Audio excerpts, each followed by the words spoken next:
You're muted. I know. I was hit unmute. What's going on? What's going on, lunch breakers and takers? All right, let's get some people a second to jump in here. All right, see the comments. I see you guys. You're ready to talk some Lamar. I see it. I see it. All right. Welcome everybody. Happy Wednesday. This is another live episode of the Lunch Break Hot Take. I am Jose. And this is Brodney. All right, and you guys already see the title. I see the comments. SV Cam, what's going on? What's going on? Oh, man, Lamar's wide receiver drops. Yes, we are going to talk about it. We are going to talk about it. Mr. J the Sixth says, what's up? What's going on? What's up, Jay? Oh, my man, Brian. I don't know if you remember Brian from high school, but I'm not sure if you remember. What's going on, man? Good seeing you. Good seeing you, man. Thank you for joining the live stream. Yeah, man. So you guys see the title. You know, we're gonna be talking our usual Panthers. Are they're still in Deshaun Watson? Are they gonna do what it takes to get Deshaun Watson? We'll find out. Yeah, Brian says shout out to the Virgin Islands. Yes, sir. Shout out to the Virgin Islands. No doubt. Lamar and his issues with his wide receivers and the dropsies. Okay, we're gonna be getting into that. We're gonna be getting into some NBA discussion. I know most of you guys in here are Ravens fans, and that's cool. We're gonna be talking a lot of Ravens, but it's NBA season, and me and B are gonna be getting into some NBA. So we're gonna discuss some comments that Draymond Green made. Mm-hmm. And how we feel about it. Good discussion to have. So we'll get into that, and we'll get into some other NFL news. But first, Maryland Sports Guy, thank you for joining the live stream. But first, this is Black History Month, and for me and B, it's Black History every month. And but for you guys that celebrate it once a year, we're gonna give you guys a Black History fact. We're gonna start out every show doing a Black History fact. We might continue doing this after Black History Month. But B, go ahead with your fact. Get this show kicked off. Yeah. So this week's fact is going to be kind of not in honor of, but just related to the fact that if you're anywhere but like Hawaii right now or California, you're in a deep freeze. Yeah. We're supposed to get like a foot of snow here overnight. I know in the Midwest, a lot of people are out of power, out of water, and struggling. So this fact kind of stood out to me. On April 9th, 1909, Matthew Henson was part of the first expedition to the true North Pole in the Arctic.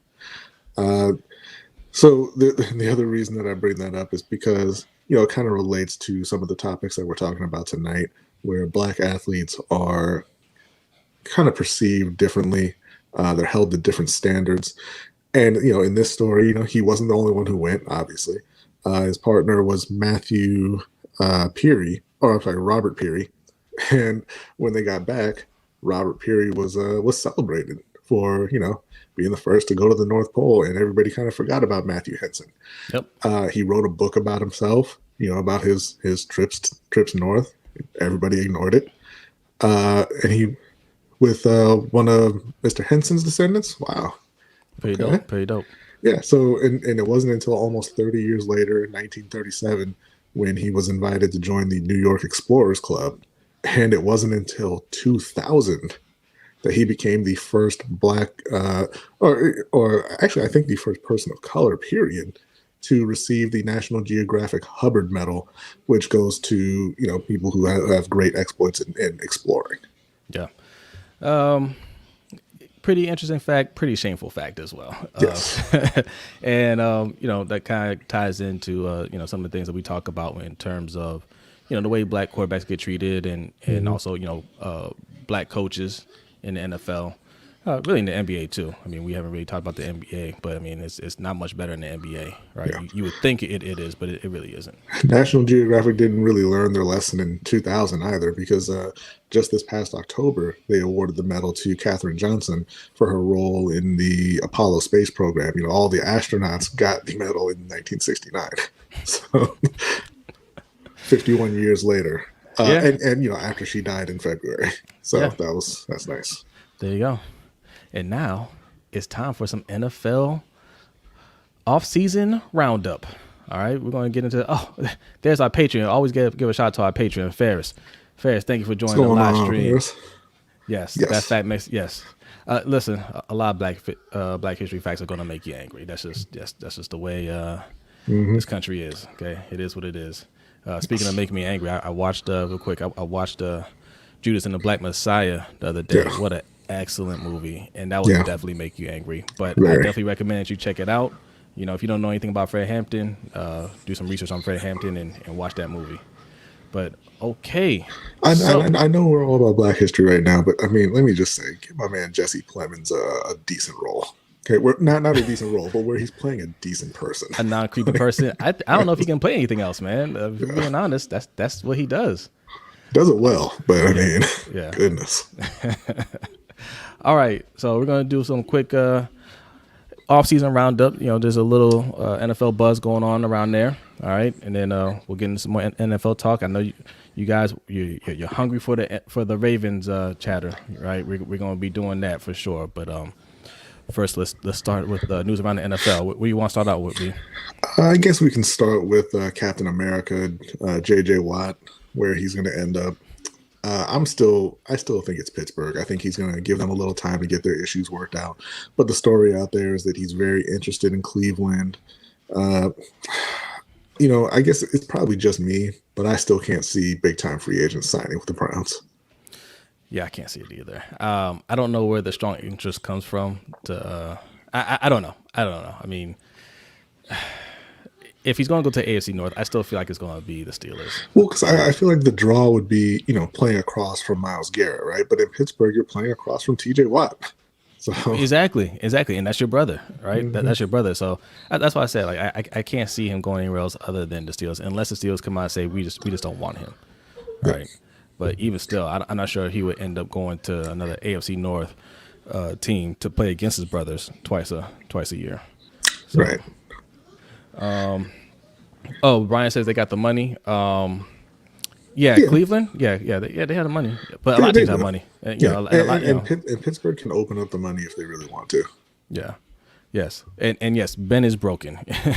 Yes, yeah, but Ben was broken last year, and they won 12 games. So yeah, and they kind of stuck with them because I was just reading an article saying that whether they keep him or not, a big chunk of their cap is tied to him. If they cut him, it's funny because if they cut him, they save $20 million, but they still have $22 million tied up to him, even if they cut him.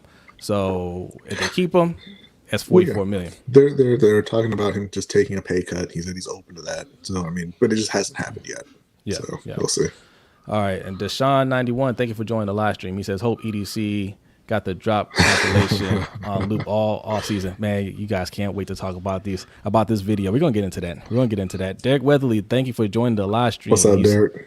He says JJ's getting paid he said he's getting paid in Subway because the injuries are wearing down Watt.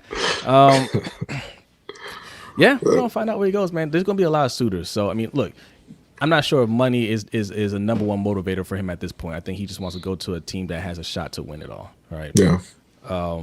But you know, there's a bunch of teams that'll be able to pay him, so that's not an issue. I think it's a matter of where he thinks he can win and where he's comfortable.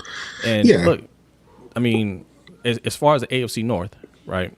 The Steelers won it last year. Right, they won it last year. I think I'm a Ravens fan, so I'm biased. I think the Ravens are going to take it, but you know, I mean, they won it. His brothers play there. I mean, that's easy to convince him to go there. Right? Yeah, somebody left a comment on our video saying that they could see him going to Green Bay. I could see that also. You know, that's a team that's ready to win right now. Yeah, you know, he could walk right in there and compete for a Super Bowl. Yeah, true. All right, so what other news we want to go over real quick? Well, relating to the Panthers, Kawan Short was just released. Not a surprise. You know, it opened up a good amount of cap space for Carolina, and he's been pretty banged up the last couple of years. You know, he's over 30 now. I think he's 32. You know, he was a great player for Carolina, but I think everybody kind of saw that separation coming. Yeah. So hopefully he can get healthy and find his way to a contender this offseason too. Yeah, he had some great years with the Panthers, but like you said, it's time to move on. All right, it's time to move on. Like you Yeah. can't commit that much money to your interior D line. All right. Well, and they have Derek Brown, and they're clearly going young, and he's not. So Yeah. Sanju V, thank you for joining the live stream. He said, "Why wouldn't JJ go to Green Bay? I think the NFC is easier than the AFC." Yeah, we just said that. That the Green Bay is a possibility. You have a QB who knows what man, just hating on Cleveland Baker. have at QB. I don't know, but you know what though? I don't know if the NFC is easier than the AFC. Right? I think it was this past year. I don't know if that's going to be true next year. Yeah, especially if Deshaun goes to Carolina. That's right. Oh. And Dak's going to be back in Dallas. So, Yeah. Okay. Deshaun says, okay. See, Deshaun, we were going to talk about this. We ended up dropping it from the show. We might talk about it at the very end. He said, it's off topic, but I told y'all Usman with the KO. You did call it. Yeah. You did call it. I thought that they would go. They didn't go to the ground at all. They didn't. But okay, that was an extremely impressive performance from Usman. Deshaun, if you're still around here at the end of the show, we might get into it at the end of the show. We kind of dropped it. We weren't sure how many people want to stick around for USC talk, but we were planning on dropping a video. But we might get into it a little bit later. Yeah, if we don't get into it, there'll be a video. Yeah, there's gonna be a video either way. All right. No, Mr. J the Sixth. No, the NFC is not easy. All right. So K1 short. That's one news. The other Panthers news. You wanna drop that real quick? Real quick. There's a couple of Ravens players sort of in the news. Gus Edwards looks like he's coming back on a restricted free agent deal. That's going to be at least $2.1 million. Personally, I don't think it's worth it, but all right. It sounds like Jihad Ward is close to re-signing also. He tweeted about new money coming in. I mean, maybe he was talking about something else, but, we all assume it was the Ravens. And Matt Judon, Matt Judon had a quote where, to me, it sounded like he saw the Ravens offer, wasn't really impressed, and was going to be looking at free agency and, just seeing what was out there. Yeah. But he did say, he might still be a Raven for life. Yeah. I'm curious what you guys think about Gus Edwards. Shout out to Purple Rain Podcast. They were discussing this yesterday. And I know a lot of people over there want Gus Edwards to come back. But really in general, like out of the free agents that we have, Gus Edwards, Jihad Ward, Judon, even Yannick, right? Like, who do you want to see come back? Gus Edwards... Yes, if you're a big fan of Gus Edwards, you can make a case, say, hey, he's not going to cost that much money. He played really well for us. Why not sign him? My thing is, if he takes up $2 million of the cap, that's too much at this point, right? Yeah. And he could get even better than he is now. But I mean, we got J.K. Dobbins. We spent the second round pick on J.K. Dobbins. J.K. Dobbins has shown that he can be a playmaker. Right. And they spent a fourth round pick on Justice Hill. Justice Hill's still there. And Lamar Jackson actually leads the team in carries. So that's the other thing too. You're not using your running backs anyway. Like, no amount of money that you're dedicating to a backup running back is worth it, in my opinion, because you use Lamar Jackson as your main rusher. So it's just no running back's really worth it. You know. Brian. Oh man, Brian, Giants fan. He said, Yannick might be a Giant. He might. But you guys, who do you got in your D line right now? Do they have they still have Leonard Williams? Yeah, they got Leonard Williams. I think he's a free agent. I think Leonard Williams might be a free agent. They've got Jimenez, I guess. I mean, they don't. Yeah. They really got a lot. O'Shane Jimenez. Yeah. Yeah. He might be a Giant there. He might be a Giant. I do want to say regarding the Ravens free agents, if you want to see what we think about all of the Ravens free agents and what exactly they need to do this offseason. I'm talking about players who are coming back, players they need to get rid of, players who they should sign in free agency, what the contract should be, what they should do with their draft picks, what they should do with Orlando Brown. We just put up the offseason kind of a deep dive for Baltimore on our Patreon.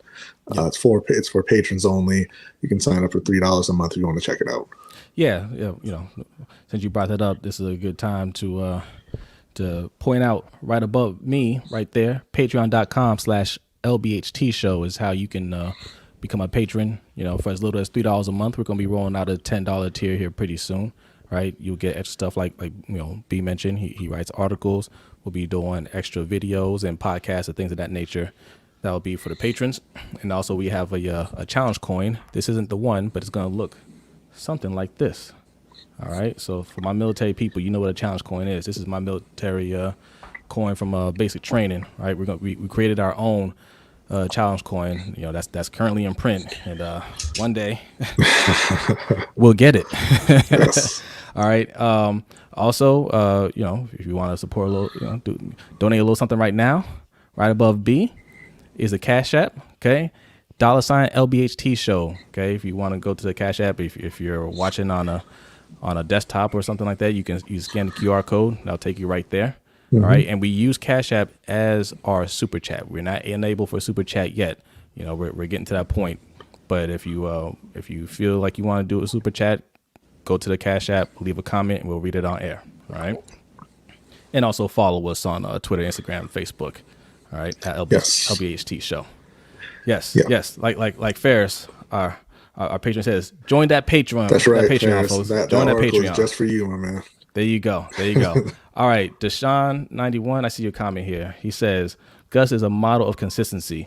Like a pimped out Honda Accord, looks great on film and is reliable as they come. Went his first 100 plus carries without losing yards, could bring him back for trade value. Nobody really trades for a backup running back. Dude. Nobody's going to trade for Gus Edwards. I listened to this a couple of years ago with C.J. Anderson in Carolina.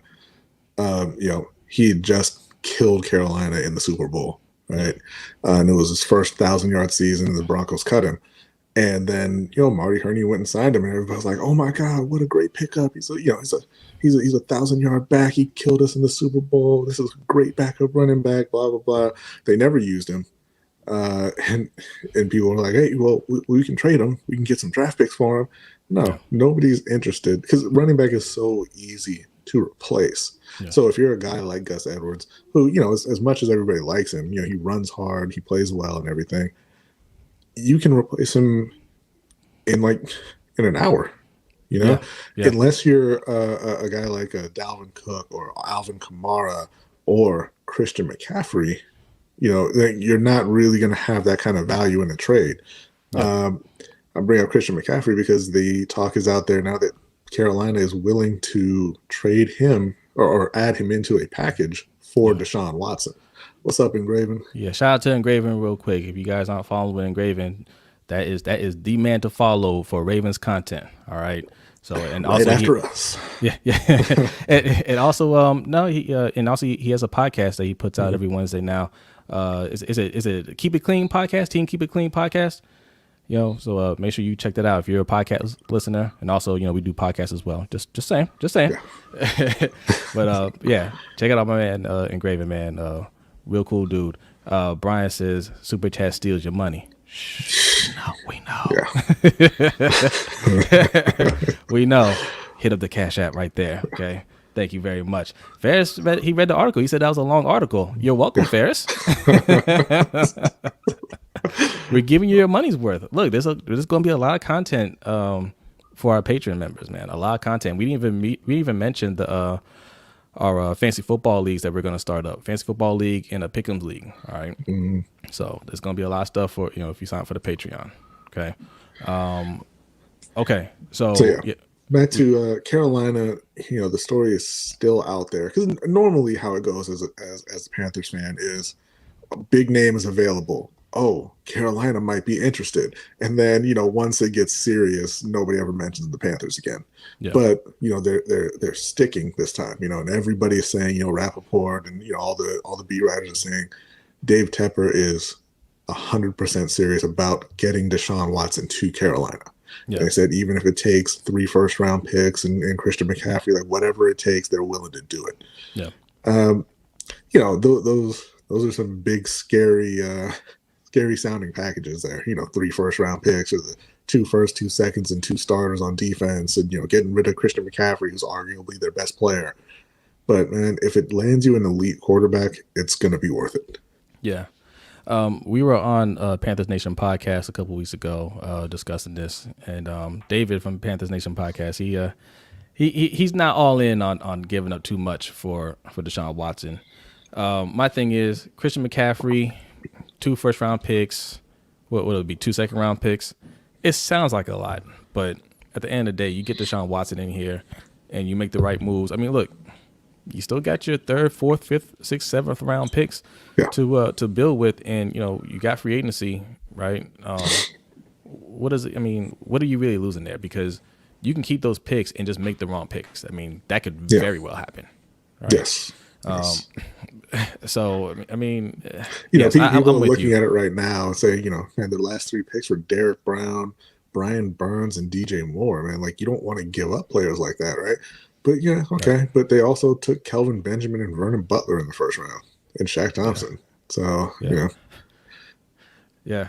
Engraven, are you still in here, Engraven? They're talking about the super chat. I got a story about Engraven. If he's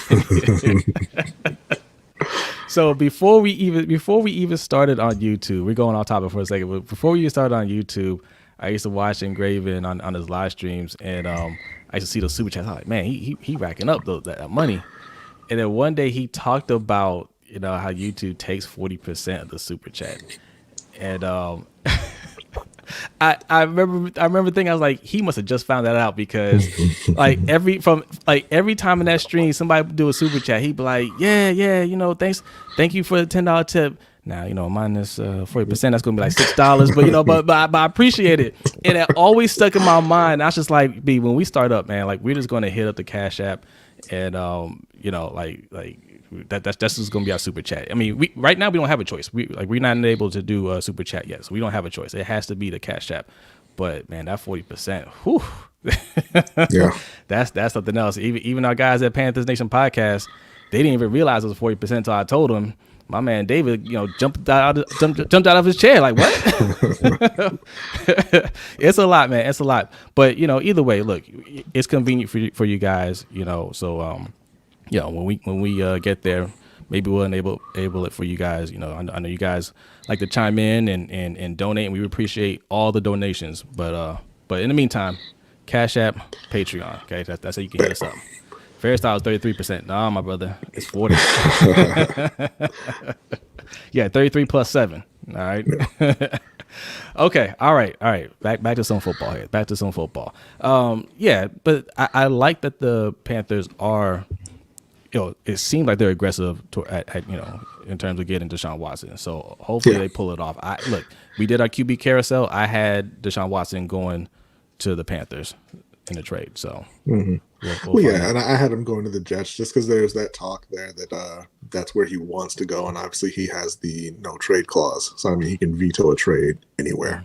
But Carolina has to be aggressive in getting their quarterback, because they've made it so obvious that they hate Teddy Bridgewater and they don't want him back. Yeah. So it'll be very upsetting to just kind of turn around and say, hey, yeah, Teddy, you're our guy. Derek Weatherly, a fellow Panthers fan in here for you, B, says, sounds like some David Newton reports. Think you're trading for Watson and Lamb Wentz. Horrible reporter. I don't listen to David Newton. No, I don't follow him. Yeah, Ferris said he would trade CMC for Deshaun in a heartbeat. It would be more than Christian McCaffrey. But my thing with Christian McCaffrey is and I explained it to the Panthers Nation podcast. When you sign a running back to a huge deal, like you have like a 3-year window where his value it really holds up, right? Not saying they're going to fall off a cliff after that 3 years, but in that 3 years is where he'll perform and you'll say, yeah, he's getting paid a lot, but man, he's worth it. After that, it's like, man, he's counting a lot against the cap, right? And the clock already started for Christian McCaffrey, and he missed most of last year. So now you're talking about 2 more years. So the way I look at it, you got 2 years to decide we can win with him now, or we got to move him up out of here. So yes, of course they wanted to get rid of Christian McCaffrey. Yeah, right? They already got the best year of Christian McCaffrey's career. He's never going to beat the 1,000 year that he had before they signed him to that extension. Yeah. Kingbird56, thank you for joining the live stream. He says Panthers should do that. It helps. Plus, Christian McCaffrey is overrated. I don't think he's overrated. Wow, King. I think he is that good. But like running backs, unfortunately, like they're less valued because there's so many good running backs that you can get. So and look, he is massively overpaid. I mean, guys like Kamaru and Dalvin Cook got it right around I think $12 million a year, and Christian got 16. Yeah. He's not $4 million better than those guys. No. Adeep Mahmood, thank you for joining the live stream. Panthers should go after Deshaun, Matt Ryan, Breeze, and probably Brady are not long-term answers. That is correct. Watson, with the right moves, could make the Panthers a dominant team in that division soon. You're absolutely That's correct. what I'm talking about. That's what I like to hear. Yeah. Living Legend says, do everything to all-purpose like seasoning salt. Yeah.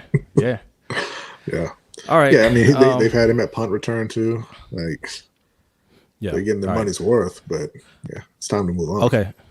So, did you want to add any more to that? No. The only other player that we didn't mention, in the roundup was Von Miller. There's talk that Denver may decline his team option for $18 million, which would make him a free agent, obviously. And then Ravens fans will be like, oh my God, Von Miller. Personally, I don't think that the Ravens should go anywhere near edge rushers in free agency. And if you sign up for our Patreon and read an article, you'll see why.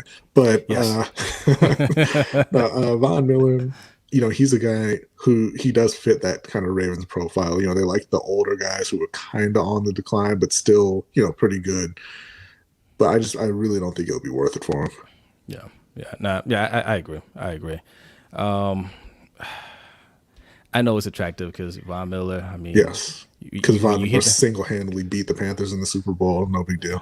Yeah, like those are the type of moves that the Ravens have to start just steering away from. Listen, we've been pushing this hashtag defund the defense.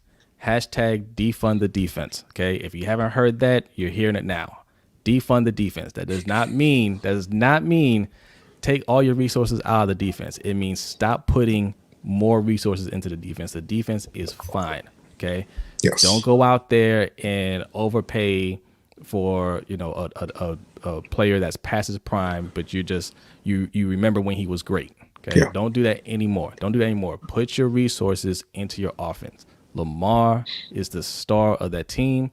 Give him protection. Give him weapons. Hashtag defund the defense. Okay. Now.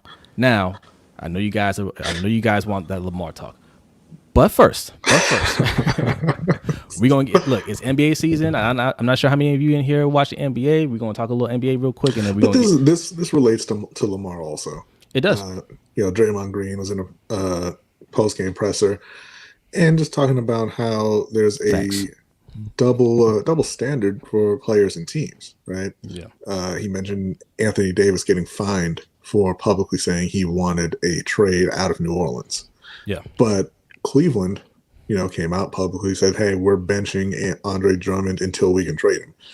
Detroit, they publicly came out and said that they're sitting Blake Griffin until they can come to an agreement on a buyout or a trade. Mm-hmm. And it's just like, why is one okay and the other is not? When a player asks to improve their own situation, ask for a trade, then they're kind of demonized, like they're selfish. They're not about the team, blah, blah, blah. But teams can, mix and match parts, trade guys, cut guys, no matter what. And it's fine. Yeah, he's absolutely right. I mean, I'm not the biggest Draymond Green fan. He talks a lot of trash, but he is absolutely right. Keeping it real. What's going on? Keeping it real in here. Keeping it real. What's up? I saw a video you did the other day about why you're always walking around. I just assumed you just had a lot of energy, right? You're just super excited. But we gotta get you on the show here sometime soon, and Graven too. We definitely we have to chop it up with you guys.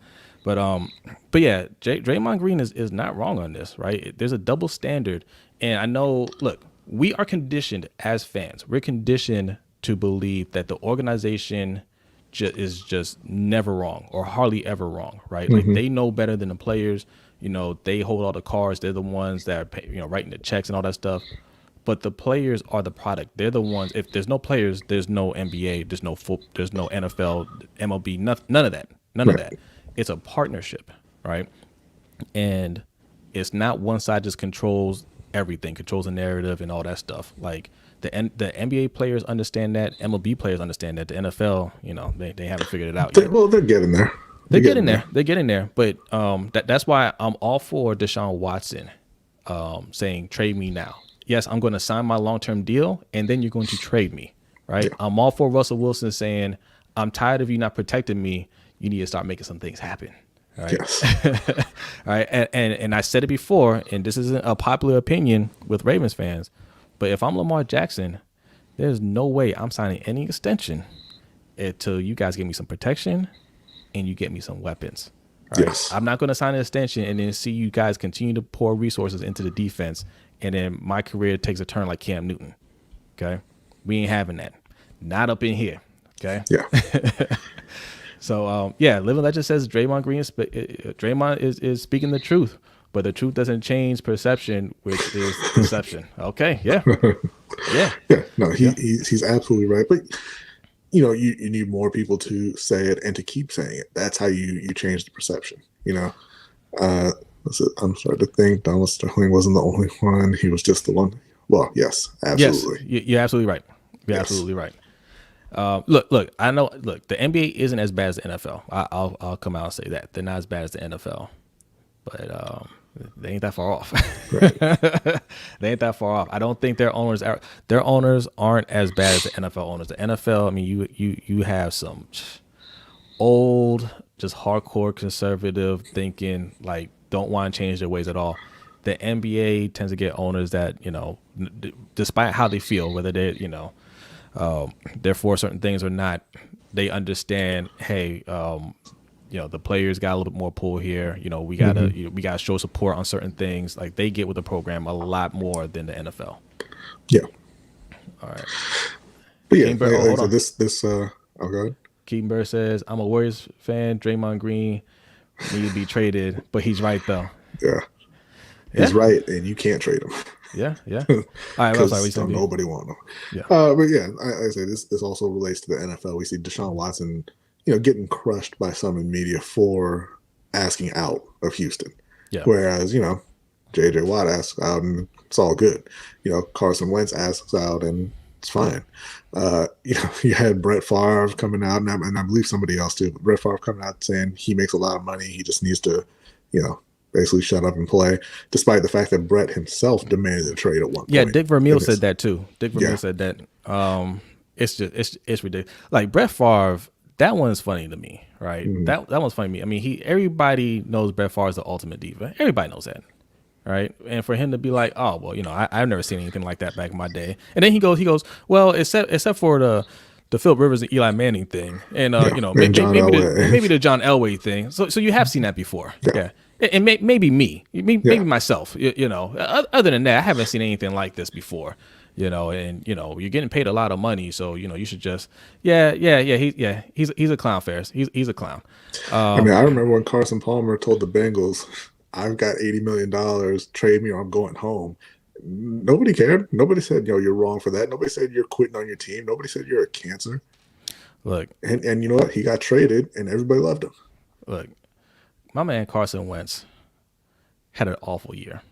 Mm-hmm. Didn't get along with his coach, and has the nerve to say they fired the coach and has the nerve to say, "Nah, trade me anyway." What? What?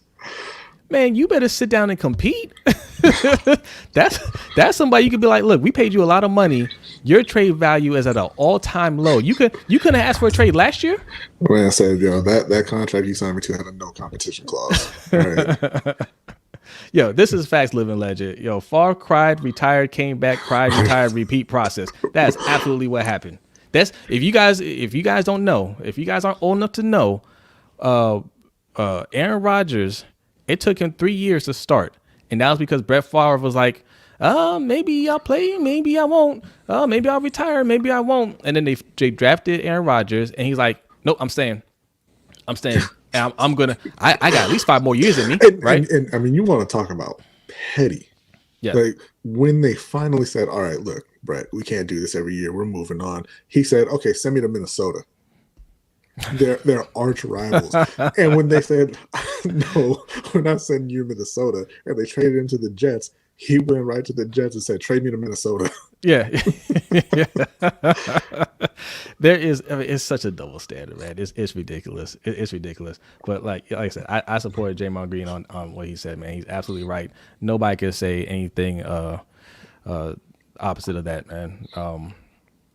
Yeah. Let's see. Deshaun91 says, lifelong Ravens fan, but we're wasting Lamar's career with this current group of wide receivers. It will hurt like hell. But he left. That may happen.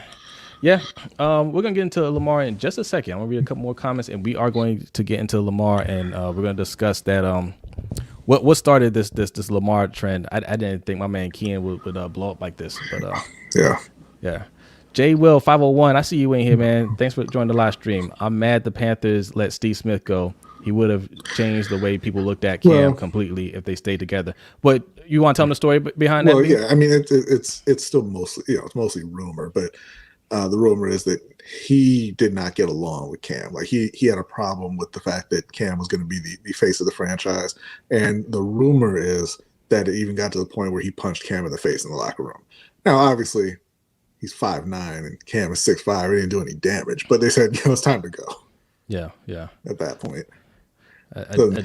Steve Smith was a great player. Steve Smith was a terrible teammate. Yeah. Oh, is this April? This is April. Thank you for joining the live stream, April. Derek says there's a trade clause that the Jets would forfeit a first-round pick if they traded him back into the NFC. Yeah. But he found his way back, didn't he? Yeah. He sure did. He sure did. Ferris says Steve Smith was a straight up a-hole. Yeah. Yes. Not even was. Just he is. He still is. Yeah, he is. Yeah. He's got that. He just finished bashing David Culley on his way to Houston. Yeah. All right. This is off topic, Adip, but I'll read this question. If you had a blank check, who would you pick to do the halftime show? I think Luke Bryan would be a solid for country and non-country audiences. Well, that's a trick question, Adip, because the NFL doesn't pay these artists for halftime shows. It's also a trick question because I don't want to see a concert at halftime. Yeah, I really don't care. Luke Bryan, I don't know who that is, but hey, whatever. If you want to do it, go right ahead. Yes, J Will. J Will brings up a good thing. Good question here. Yeah, I want to say it was his jaw that he broke. And he broke another teammate's orbital bone. I thought that was Ken Lucas. It was orbital bone. No. Ken Lucas was. I want to say it was his jaw. He missed for I think 4 weeks. Yeah, that doesn't get talked about nearly enough. No, and also the time when Dwayne Jarrett was doing a live interview, and he's just standing there answering questions because he was a second round pick, pretty big name rookie. And Steve Smith came up behind him and started screaming at him, "Stop doing an interview, go read your playbook." Yeah. Oh yeah. That's right. I remember that. He was always looking for fights, man. Yeah. Chris Hall, what up, man? Thank you for joining the live Chris? stream. Appreciate it. Tanya Bowman, thank you for joining the live stream. She said, listening and driving home from work. Well, keep your eyes on the road. Yeah, be careful. Drive safe. But thanks for coming in. Yeah. King Bird said that's that short man anger. Well, yeah. I mean, look, one of my favorite pictures, I don't like Steve Smith, but one of my favorite all-time NFL pictures was him doing the Chris Paul thing where he basically had to get up on his tippy toes to get in Jalen Ramsey's face and scream at him when he was a rookie. Yeah. He's what Jim Rome called likes to fight guy. Yeah. All right. So Chris Hall, we'll read a couple more questions and we'll get into Lamar Jackson. Did Josh Norman in 2015 had the best cornerback season of the decade? Nah. Of the 2010s?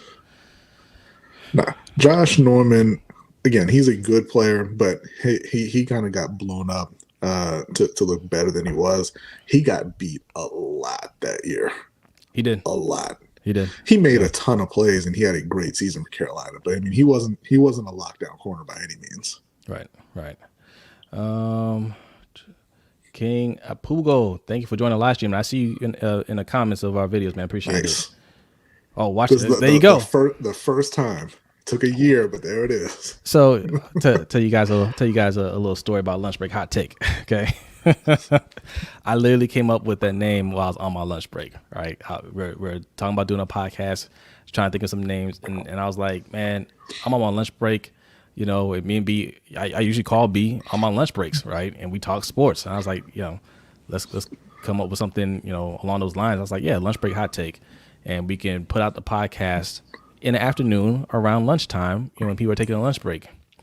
We have never put out a podcast at lunchtime. And we're like, yeah, and it'll be about 30 minutes. We have never put out a 30-minute podcast. We never put out a 30-minute podcast. In fact, we forgot to do it. We were going to do when we were doing the NFL offseason roundup, right? We're going to make it quick, and we're going to say hashtag rapid fire, right? That's what we always say on our podcast, right? We're going to say, hey, we're just going to go through these things rapid fire. And those podcasts are hour 20 minutes, right? They're never fast, right? So, I mean, none of it makes sense, but we just stuck with the name. Yeah. but it's working. It's working though. It's working. Look, it's lunchtime somewhere, okay? So King Apugo, salute to you. Enjoy your lunch, man. Thank you for making us right. Okay. King Bird 56 says Richard Sherman had the best 2010s performance. I have to remember, like, when exactly did Darrelle Revis fall off? That's what I was thinking too. I was like, Darrelle Revis, was he in the 2010s? I don't know, but that was the man. When you can do a brand new long-term deal and come back the next season and say, "Now give me more money." Yes, and the team says, and they "Okay, just do it." Yeah, yeah. He was special. All right, guys. All right, we've been teasing it. You guys have been waiting patiently. We gotta get into this. All right. There was a tweet that went out. I don't know what the name of the account is now, but our old friend Kian, QB Data Mine. Yes, Kian. I can't remember his last name now, but Fahey. Kian Fahey.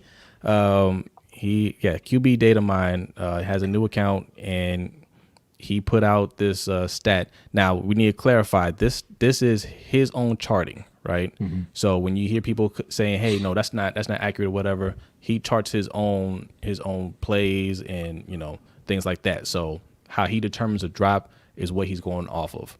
But yeah, it's going to be different from probably. I mean, basically how everybody else does it. It's completely subjective. Drops is not an actual stat in the NFL.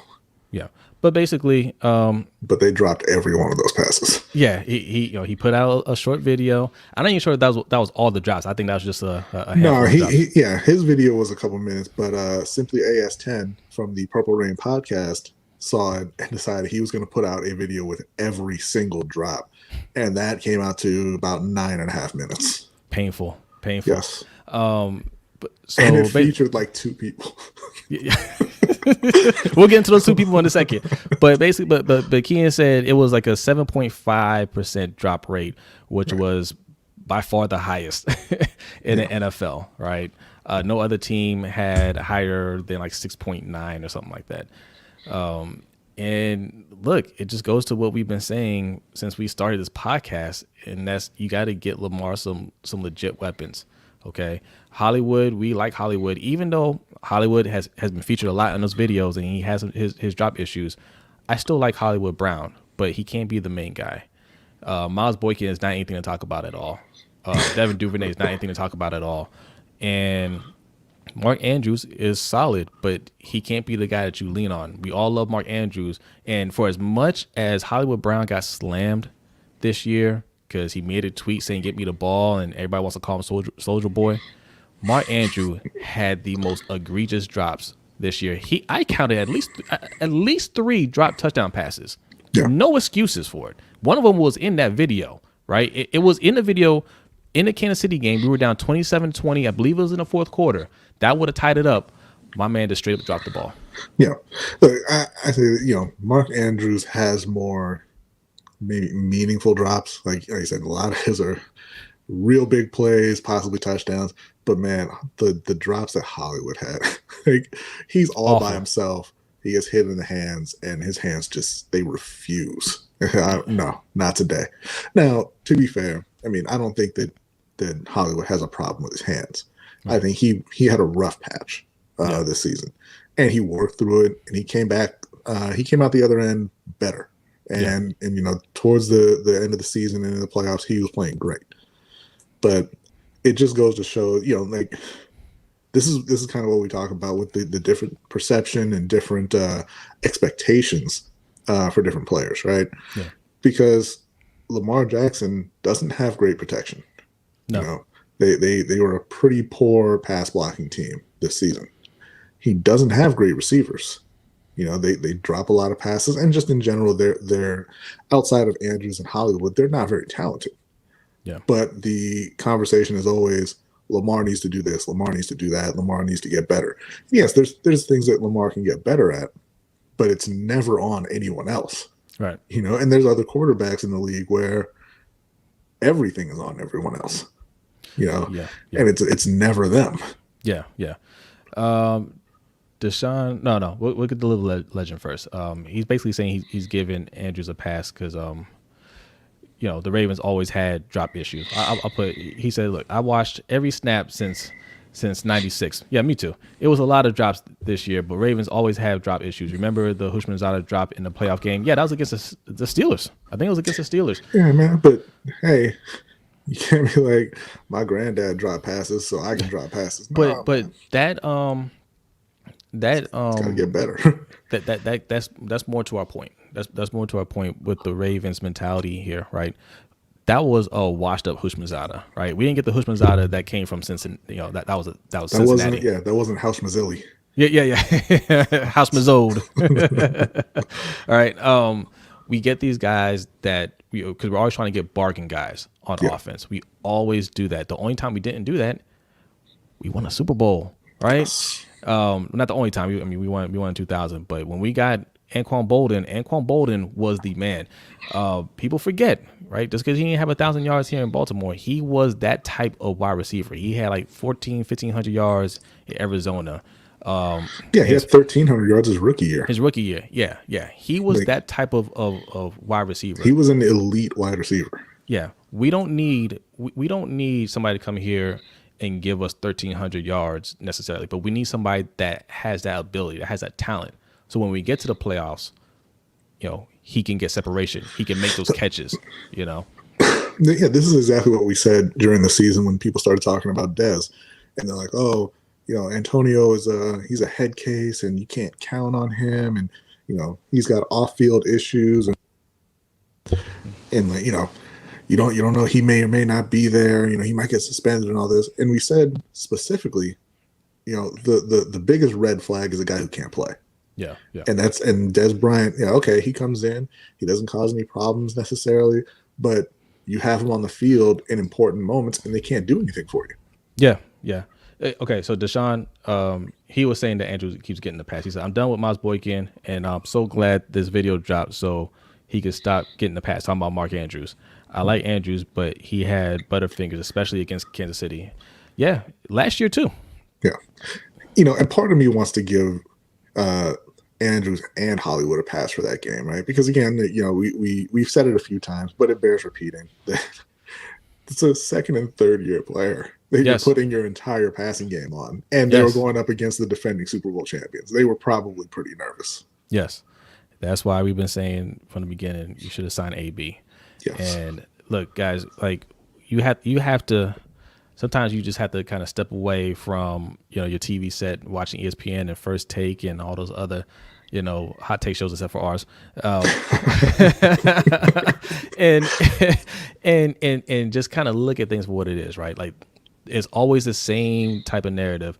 Oh, he's going to be a problem in the locker room. Oh, well, he's not worth it. Like, what if he comes here and he acts up? Well, he doesn't cost anything.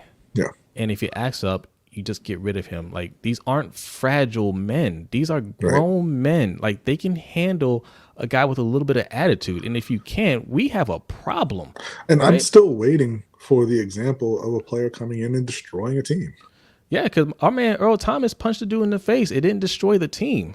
Okay, we just got rid of him. And he cost us a lot more money. He cost us a lot more money than AB would have cost us. If I recall, Terrell Owens beat down Hugh Douglas and went to the Super Bowl. Well, Hugh Douglas wasn't on the team That was part of the problem. He wasn't. was in the locker room, though, wasn't he? He didn't belong there. He didn't belong there. I'm gonna defend T.O. on that one. But okay? that was no. T.O. was absolutely right.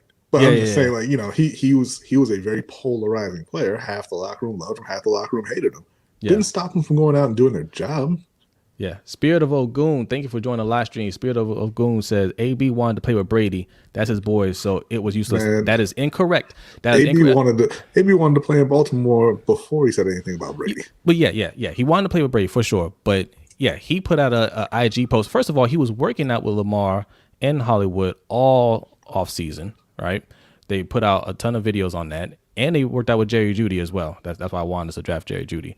But he put out an IG post, said, "Hey, Ravens, can you sign me? I'm ready to go.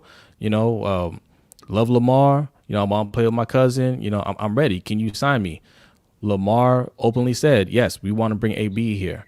Other players stepped up and said, "Yeah, he will be fine in this locker room. It's not going to be any issue. Like, we would love to have him here." Mark Ingram said it. I think Judon said it. A lot of players were in support of bringing AB here. All they had to do was sign him.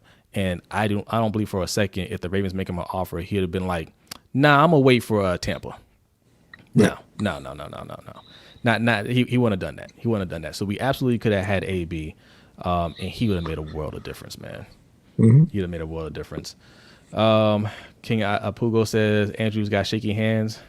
Shout out to Engraven. Yes, shout out to Engraven, man. Appreciate it, man. I appreciate Engraven coming through, man. Engraven. If y'all ain't following Engraven, man, and follow Engraven.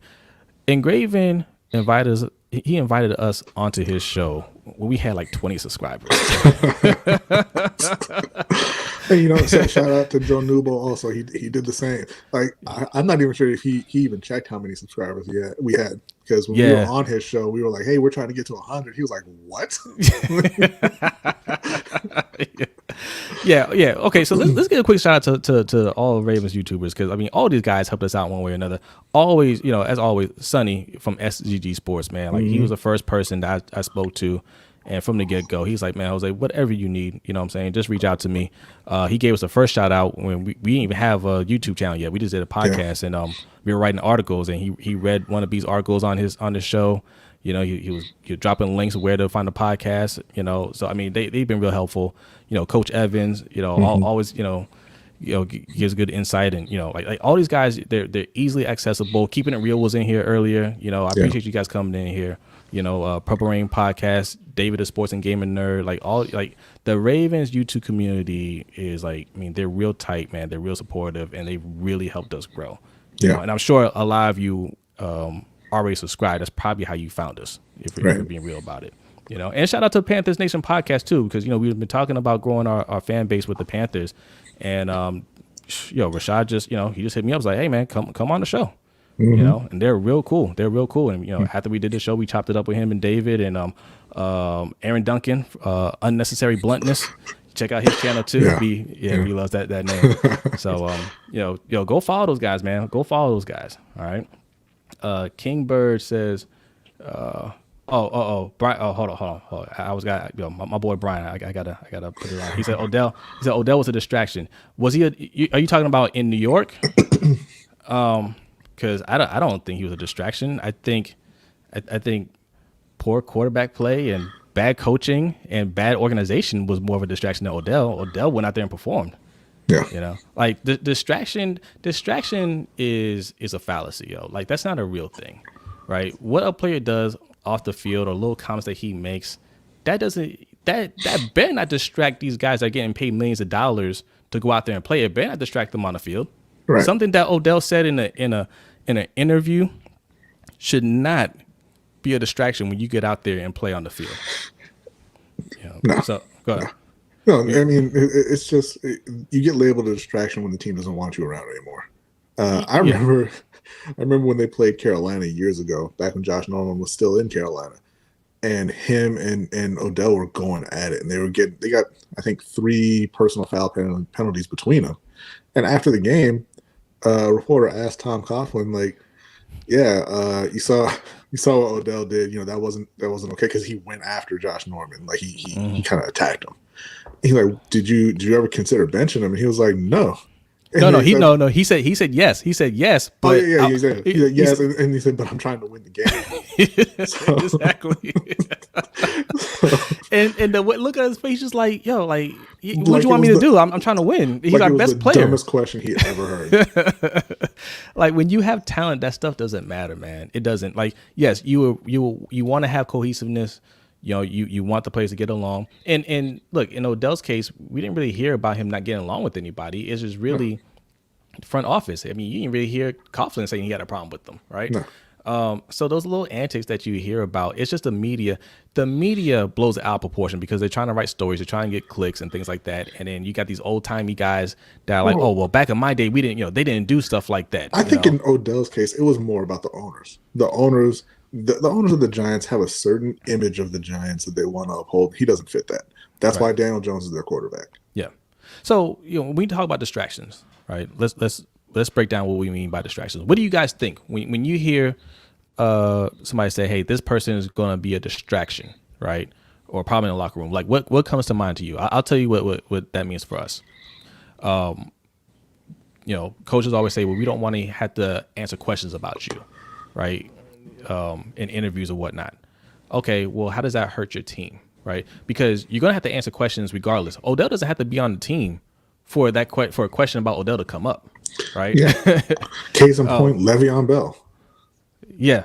Le'Veon Bell was not a member of the Pittsburgh Steelers, but they had to answer questions about him. Yeah, and they had a lot to say about him too, right? And I would rather answer questions as a player. I would rather answer questions about a player on my team that's just, he does these little antics or whatever. He might be a little annoying. I'd rather answer that question and have some talent on the team than have a straight bum that I have to answer questions about because he dropped a game-winning pass or something like that. Yeah. Right? Like, that would infuriate me. That would cause problems. And you know what else? Like, we talked about Dez before, but Dez can't play, and Dez had people answering questions about him saying he was going to quit after the Dallas game. So, yeah. So it is what it is. Go get the talent. Get the talent. Get the talent first, and then work everything else later. Live Legend said, "Yeah, Jacoby could dance." Oh, he's answering Mr. J. Jacoby Jones' dance moves will forever live on, especially that catch over the Broncos safety. Yes, yes. I was. We were right outside of that door, right behind B. We were right outside of there with our dad watching that game, and I was losing my mind because the play right before that, Flacco tried to scramble and he got tackled, and I'm like, "What are you doing? We have like 30 seconds left, and you're trying to run. You know you can't run, right?" It's third down, and he hikes the ball, and I thought he was going to do the same thing. And I'm thinking he's about to get hit again. It's going to be fourth down. We're going to get one more play, and he just launched the ball in the air. And I stood up. I was like, "What are you doing? Where are you throwing the ball?" And it sailed in the air, and Jacoby caught it. And I was like, "He caught it! He caught it!" And I ran up the stairs, ran back down the stairs, and my dad just looked at me like, "What are you doing?" I could not believe that. I could not believe it. That was a great game, man. Shout out to Flacco, man. Shout out to Flacco. That was great memories, man. That was a great year. It's incredible what having some good receivers can do for you. Yeah. So Living Legend says distraction is off-field incidents, right? Okay. Derek Weatherly says Greg Hardy was a distraction. Like, was he? But how? But how was he a distraction? Like, distraction. Like, and how did that affect the team? Now, listen, I don't want to. I'm not saying that he should have been there because he shouldn't. He should not have been in the league. Correct. But the Panthers wanted him back. His teammates wanted him back. A bunch of them said that publicly. Yeah. They did not care. Right. Like distraction. Like, there's a difference between having somebody that you don't think he should be on the team because he shouldn't be playing football or whatever, right? That has to come from the front office. But when you talk about distraction, you're talking about this guy, having this guy on the team just distract these guys. It takes the focus away from what they're doing because what they're doing is so much on these players' mind that they can't focus on the game, right? None of these players are distractions in that way, right? You show up and do your job and you go home, man. Right. Yeah, you'll have situations where players don't like a teammate. Maybe they don't want them on the team, but again, it's not going to stop them from doing their job. Right. Earl Thomas was that. The Ravens players did not like him. They did not want him on the team. but it wasn't something that was going to be like it was going to derail their season. Right, right. Let's see. Yes, King of Pugo says, yeah, grown ass men aren't affected by distractions. I agree. Yeah. I agree. I mean, if you don't like somebody, you still got to work with them. Every one of us in here that are adults that have to go to work, you'll have somebody that you don't like, but you still have to be a professional. I mean, that's what it is.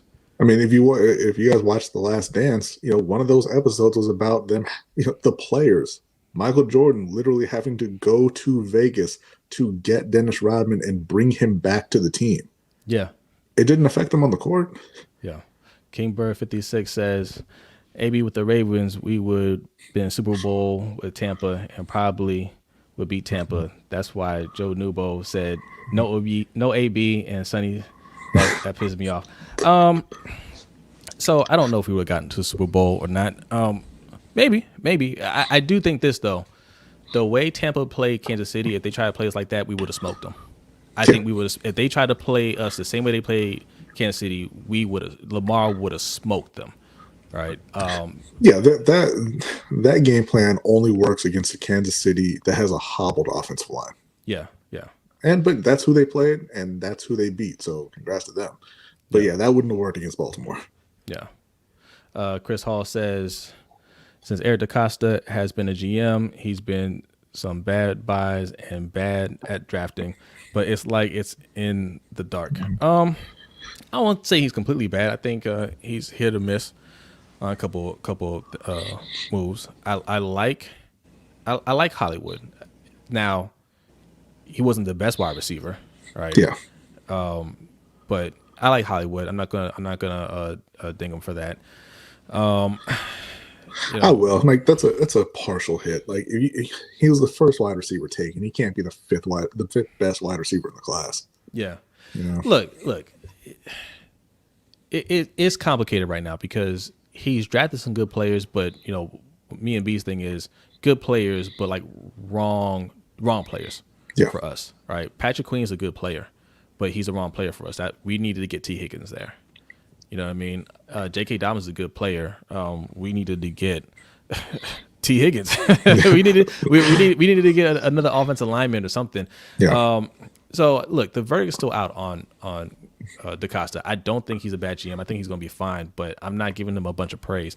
I think when people think about Eric DaCosta and they think he's doing a great job, I think they give him credit for things that Ozzie did on his way out. Right. Well, that and winning trades, right? Like getting Calais Campbell for a fifth is a win. Getting a second round pick for Hayden Hurst is a win, right? But we said a long time ago, you can't call him a good GM until he shows the ability to fix the offense, and he hasn't. Yep. G-Star 007, what's going on, man? So what's up, guys? Will the new wide receiver coaches help the Ravens offense? I think they will. I do think they will. I think those are two guys who they have a long rep of being able to develop wide receivers, and that's something that Baltimore's been missing. A lot of. Yeah. It's been sorely lacking in Baltimore. But T. Martin, he was at USC for a long time, coaching the wide receivers there. They put several wide receivers into the NFL. Yeah. Keith Williams, he's been doing it for a very long time. Some top wide receivers reached out to him, a top NFL wide receivers reached out to him to help them develop, when he wasn't even working for an NFL team. Yeah. So I think those are both really good hires, but they have to come with getting more talent at the position. I don't think they're going to fix Miles Boykin. Yeah. I don't think they're going to turn James Prochet into a solid starter. You have to have something to work with, something to develop first. Yeah. So if we draft, a good young talented wide receiver, sure, he can help out with that. You're absolutely right. Are they going to make the investment? That's the question. Z the Beast has a good question here. Shout out to Z the Beast. Is Juju a distraction? I don't think so. I don't think so either. Like again, that's a great example, right? Kind of a knucklehead, but I don't really think he's the TikTok stuff. Now, okay, you can make a good argument that in that Cincinnati game, he definitely motivated the other team. He definitely motivated Von Bell to put a little hot sauce on his his hit, right? Because Yeah, he was very motivated to make an example out of Juju. But my thing is, so what? Those guys are supposed to play that way all the time. Von Bell should have been playing like that the whole entire year. That's called being a good teammate. Like if you're playing games, like that's being a tank, right? Like you go out in front and you draw all the aggression, and then it frees up everybody else. Didn't really work for him, but Yeah. G Star wants to know if we watched First Take. No, we didn't watch First Take. No, but we did talk about. We talked Christian about McCaffrey. that. I as a Panthers fan, I would absolutely do that. Yeah, Deshaun Watson is worth more than 3 first-round picks. Yeah, I agree. Living Legend says Ozzy is still behind the scene like Spielberg right now, though. Yeah, he is. I mean, he said that even going into his last year as GM, he said, "I'm not actually leaving, right? I'm just changing roles, but I'll still be here." So it's not. I don't see that as retirement. He said, "I'm just doing less work and making more money." Yeah. King Bird says Hollywood is a slot receiver. We need a big prime receiver, no drafting receiver until getting a big body prime receiver. I always push back against that term big body, right? I don't care if it's a big body. I want a good wide receiver. He can be big, small. I do not care. He needs to be a good wide receiver. Size is not a skill. As my man Emery Hunt says from Football Game Plan, size is not a skill. We have big body wide receivers, right? Yeah. Miles Boykins is a big body wide receiver. Yeah. So is Des Bryant. Yeah. They suck. Carolina had a couple of big body wide receivers in Kelvin Benjamin and Devin Funchess. Yeah. They suck too. Yeah. Exactly. Steve Smith was pretty good though. Yeah. In his tiny little angry body that you pointed out. Yeah, and Ravens fans love Steve Smith, right? Like when you think big body wide receiver, what you're thinking is a physical wide receiver that can get those 50-50 balls, right? That's hard to bring down, that can maybe deliver a hit sometimes. Steve Smith was all that, right? Well, yeah, I think that when Ravens fans say that, they're literally just thinking, who was the last really good receiver we had? It was Anquan Bolden. Let's get that. Right. And when you say that, I say, okay, we need to go and get Allen Robinson. Oh, no, he costs too much. Listen, the guy that you want, you have to pay for him. You have to pay for him. You Kenny want a big body? Galladay's a big body. Yeah, no, you're right. Yeah. Kenny Galladay's going to cost some money. You want a big body wide receiver that can play. That's what you're saying. I want a big body wide receiver that can play. They cost money. Okay. If you want Mike Williams, he's going to cost money. Julio Jones, we bring in Julio Jones. People don't like Julio Jones because of money and, he gets dinged up sometimes. Go look at Julio Jones' numbers. Hurt or not hurt, he's putting up numbers, right? He's still a beast. Okay. And I don't think the Ravens agree. They drafted Hollywood, right? They drafted Devin Duvernay. He's not a big body wide receiver. They drafted James Prochet. Miles Boykin is, but I think they drafted him more for his athleticism. When they took Hollywood Brown, DK Metcalf and AJ Brown were both on the board. Yeah, they could have taken him. Yeah, T. Higgins is that guy. They could have taken him. They chose not to. Yeah. And DeCosta's talked about it too. He said, when we played Kansas City the year prior, he kind of looked at the offense and kind of said, "Hey, I want something like that." So I think we saw Hollywood. He had Tyreek Hill in mind. Mm-hmm. To be honest, somebody that's just super fast and quick, and that's great if that's what you want to do. But you got to keep adding. So, okay, we didn't get DK Metcalf. DK Metcalf's a better wide receiver. AJ Brown's a better wide receiver. But Hollywood can still play. But you didn't develop an offense that he can thrive in. We don't throw screen passes. You know what I'm saying? Like we don't throw any kind of routes that he can utilize his speed in. And he's still playing solid football, right? Mm-hmm. If you want a wide receiver that can go out and block, you definitely shouldn't have got him. So ultimately, and I see you guys talking about the offense and Harbaugh and everything. I believe that this is Harbaugh's. It's potentially his last year if they don't win convincingly, or if they lose a close game in the playoffs. I think Greg Roman, there's a good chance that he gets fired before the season ends, right? Mm-hmm. If they don't get off to a good start, there's going to be talks about Harbaugh getting fired. Harbaugh knows it, and he's going to get rid of Greg Roman because as much as he loves hiring his friends, he's got no problem firing his friends. All right. He's got no problem with that. You're out of here. I got plenty of friends. You can go. All right. T. Martin or Keith Williams, one of those guys will step up and be coordinator. That might be part of the reason why they're here now, because their knowledge of the pass game is just more extensive than Greg Roman's. So if we don't get off to a hot start, look for a change at coordinator early. And if we don't make a run in the playoffs, not saying we have to win a Super Bowl, but if we have to at least, I would say AFC Championship, and even how we play in that game will determine whether he comes back or not. Because if we play Kansas City and we get blown out, there's really no reason to bring back Harbaugh. He's shown you that he just can't get past. He can't get past Andy Reid and the Chiefs. So, I mean, there's a lot to look out there next year.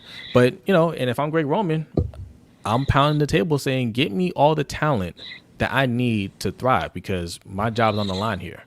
Yeah. Really my career, because if they have a hot year, on the opposite side of that, if they have a hot year, especially on offense, he'll be in the talks again for a head coach, and I'm sure that's what he wants. So I'm really pounding the table saying, get me what I need to make this offense thrive. All right. Yeah. All right, we'll read a couple more comments, and if you guys want to hang out for some UFC talk, we'll talk some UFC real quick. All right. Okay, that's what I'm talking about. King Pugo says, hashtag defund the defense. Tired of the offense taking a back seat. Yes.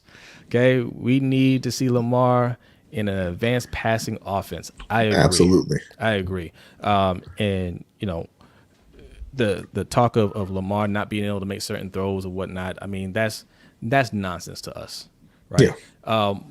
There's any quarterback that you look at outside of Aaron Rodgers and Pat Mahomes has some limitations. Not every quarterback can make every throw consistently, right? Everybody has their strengths and weaknesses. So when you say, hey, Lamar can't throw to the outside, first of all, it's wrong. He can throw to the outside. We just don't drop enough plays for him to do that, and we don't let him develop to become that type of thrower. Yeah, and they don't have the skill on the outside to do that. Right. Right. So and if he can't do it consistently, that's kind of where he struggles. So what? Drop some other plays. You know what I mean? It clearly doesn't matter. His touchdown to interception ratio is very high. 68 touchdowns, 13 interceptions. I mean, he's efficient with the ball. So who cares? Who cares? It's just an excuse that they make to say, hey, Lamar isn't that type of quarterback. And if you don't think he's that type of quarterback where you don't think he's accurate, you should be wanting another quarterback. We're about to pay a lot of money for him, right? And I want to pay a lot of money for a guy that we just want to use as our main rushing attack. Yeah. All right. So, some changes need to happen. Attitude Pop, what's going on? Thank you for joining the live stream. They say Baker might be one of the highest paid players next year. I don't see it happening. And they say wait to pay Lamar and Josh and Baker to see what you have in Lamar working with his personal coach, Josh Harris, this summer. Okay. Attitude Pop, man, I really got it. It takes me a second to translate what you say sometimes, but I get the gist of what you're saying. Who said Baker's going to be the highest paid quarterback? I mean, I think he's going to get paid. He had a bounce back year. Highest paid quarterback? I don't know if he's going to be that. I'm not sure anybody's saying wait to pay Lamar either. Look, to be honest, I mean, we don't watch all like the First Take and Skip and Shannon, Undisputed, and all that stuff all the time. So they might be saying that we're missing it, but our thing is this: if you're on the ownership side or the front office, you always extend if a player is willing to extend. You always get that deal done. It doesn't matter what they ask for. It doesn't matter, because in a year or two, you're gonna walk away with a deal. Right? This is the exact same argument I used to have with Panthers fans last year over James Bradbury. I did another one of those off-season articles, and I said, hey, give Bradbury $15 million a year. At the time, because that's what he was asking for at the time, and it was going to make him the highest paid corner. And I was like, so what? 2 months from now, he's not going to be the highest paid corner anymore. Right. And they didn't want to pay him. He went to the Giants. He got just under 15 a year, and a couple months later, there were 2 or 3 corners making more money than him, and it looked like a deal. Yeah. Absolutely. And he played great. Absolutely. So,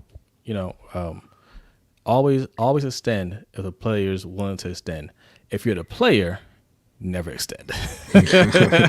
Always hit free agency. Always hit free agency because there's always somebody that's willing to pay if you can play, right? Yeah. If you're the top at that position or one of the top players at that position, you always test the market and get as much as you can. You can go back to that team, but you want to test the market, make sure you get the best deal possible. Never extend. All right.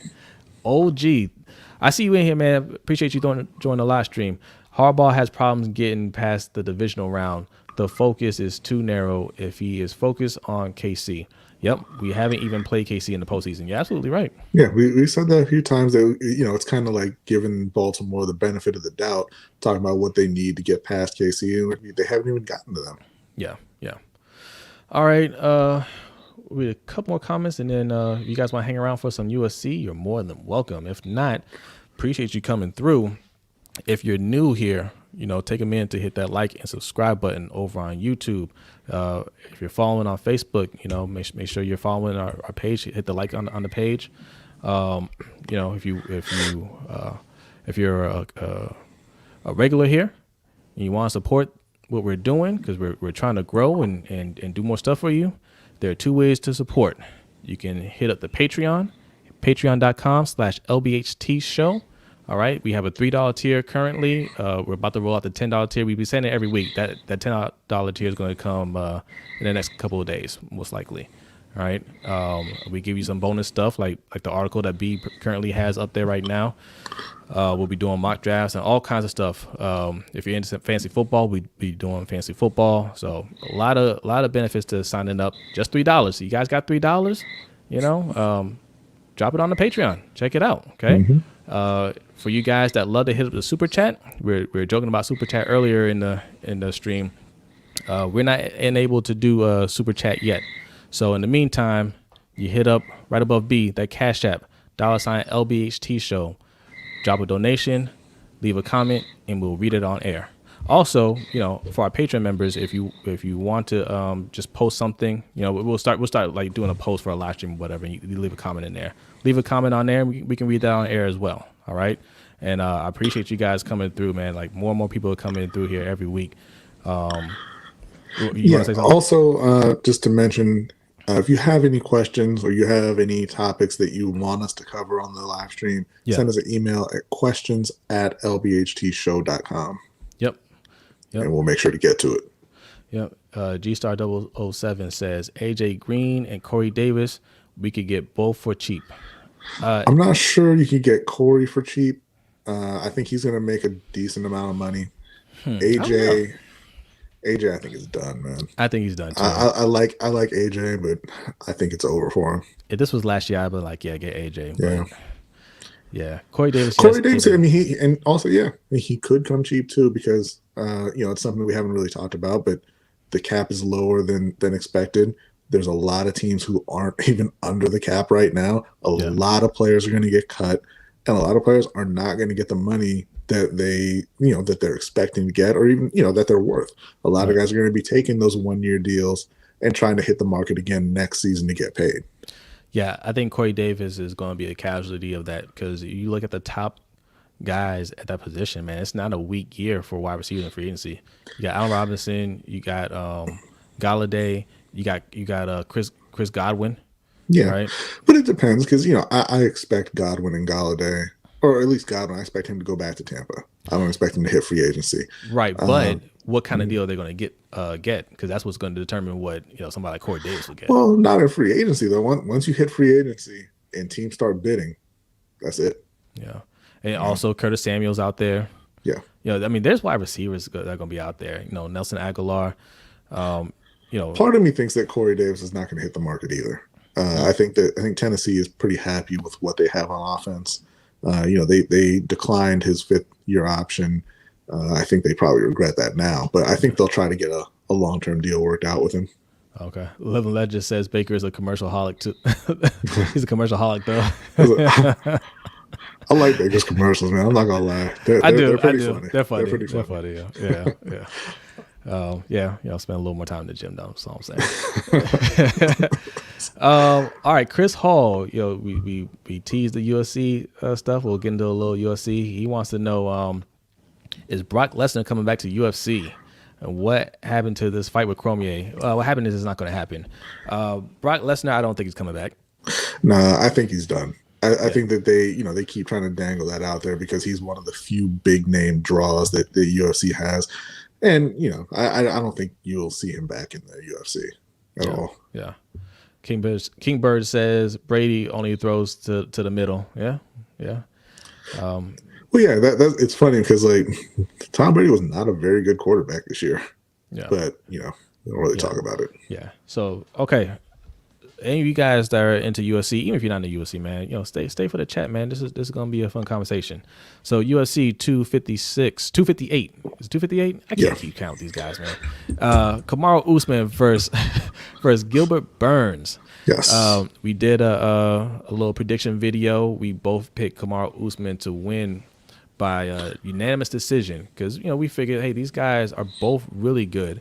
They train with each other. They know each other a little bit better than most opponents, and it probably wouldn't go to a knockout or even a submission. But boy, were we wrong. We were wrong. But then we found out that Gilbert Burns has never seen a jab. Yeah. Look, a lot of UFC fighters just don't have that skills with their hands, right? And I understand, it's a different sport, but Usman trained, he trained as his boxing skills. I mean, he threw that jab orthodox and southpaw. I mean, just right down the middle, and Burns had no head movement. He couldn't get out the way, and he got hit so hard. I mean, the jab put him on the ground. Jab, right? Yeah. But in the first round, I will say this: Gilbert Burns had Usman hurt, and I thought Usman was going to be in trouble. I feel like he didn't jump on Usman fast enough after he hurt him. That's how I felt. I'd have to go back and look, but my what I think happened is he hit him, and Usman kind of went down a little bit, but Usman got right back up and grabbed him. I don't think he really had an opportunity to jump on him. And we were watching the highlight show on Monday, hosted by Ferris, and they had Matty Gunner on there. Shout out to Matty, and he was talking about it because he's a mixed martial artist, and he was saying how kind of deflating it can be when you hurt somebody and you think you have the finish and then you can't get it, and it, and you kind of burn up a lot of energy right then trying to get that done. Yeah, he thinks that played a part with Gilbert Burns. Oh, absolutely.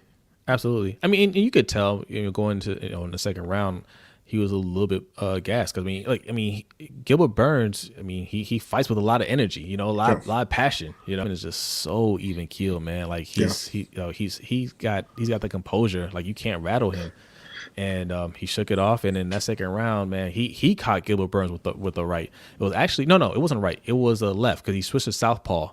Mm-hmm. And he came with the overhand left that caught Gilbert Burns off guard, and it was just downhill from there, man. Yeah, I mean, Usman took him apart on their feet.